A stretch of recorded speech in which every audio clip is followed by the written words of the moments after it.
All right, Kid Rock, he's known for his music, his outspoken political views, his outspoken views on everything. He's absolutely fearless when it comes to woke cancel culture. He calls himself uncancelable. Kid Rock recently announced that he's going to be partnering with country music superstar Jason Aldean for their Rock the Country tour, headlining 7 small-town festivals. I wonder if that name is on purpose. And, of course, in the spring and summer of 2024, in a release, Kid Rock said, "The tour is for everyone who makes this country run and loves America.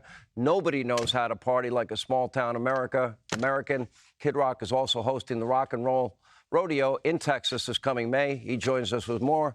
How you doing? Great to see you. I hurt your wrist. I didn't realize that was a wrist thing, man. First, let me get to this issue. You are uncancelable. You don't give a flying rip, and you're...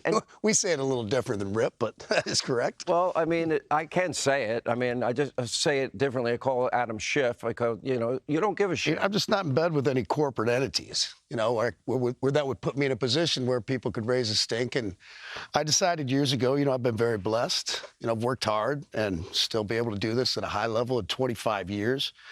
And I decided when I was going to get, vocal about all things, like, it's not a time I have never been vocal. I came out with middle fingers on my first CD, with my mouth just going like this. And I really haven't changed. The times have. Right. But I decided when I was really going to get vocal, surely for my love of this country and use my voice, speak on things that mean a lot to me, that there wasn't going to be any corporate deals. And I'm fine with that because, I've always tried to live that there's no dollar amount on this God's green earth that would get me to, not be able to be who I am. But I think people love you more because of it.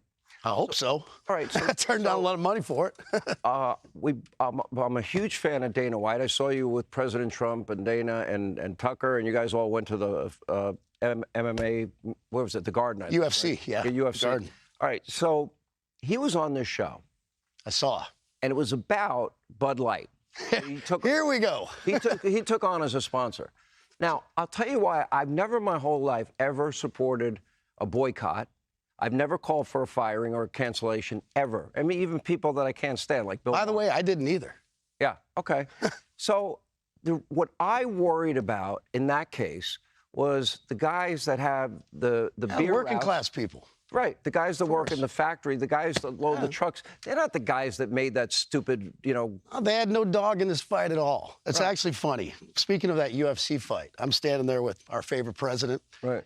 And someone comes over to, like, the CEO of Anheuser-Busch standing right behind you.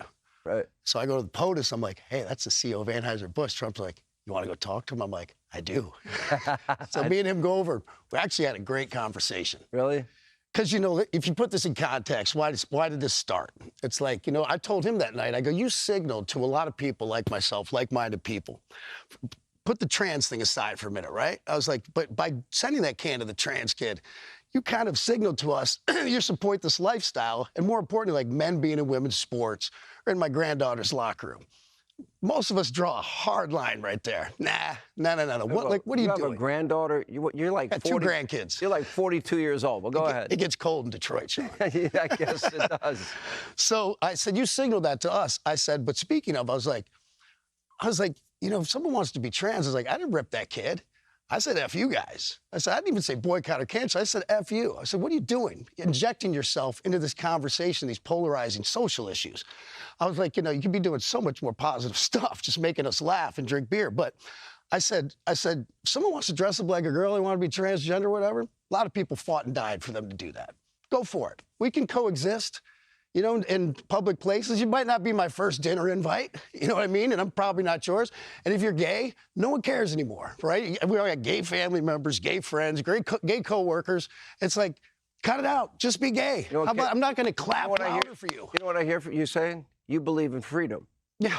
But if you want to indoctrinate kids in school, that's what I tell my. Let me say this to the trans and gay community right now. Be yourself. That's cool. You're cool with me. I'm cool with you. That's what most people are. But as soon as you bring our kids into this, that's where you're going to bring hatred into it. Leave our freaking kids out of it. That's the bottom line. How about parents instill the values in their own kids? Yeah. That's it. Pretty simple. I mean, All Gotta right, have the I common want to get sense. back into the Bud thing a little bit. I want one specific question. It's great to see you. Thanks for coming. More Kid Rock as we continue. We're in beautiful Nashville, Tennessee. By the way, they have no state income tax here. I am an idiot for not Zero. living here.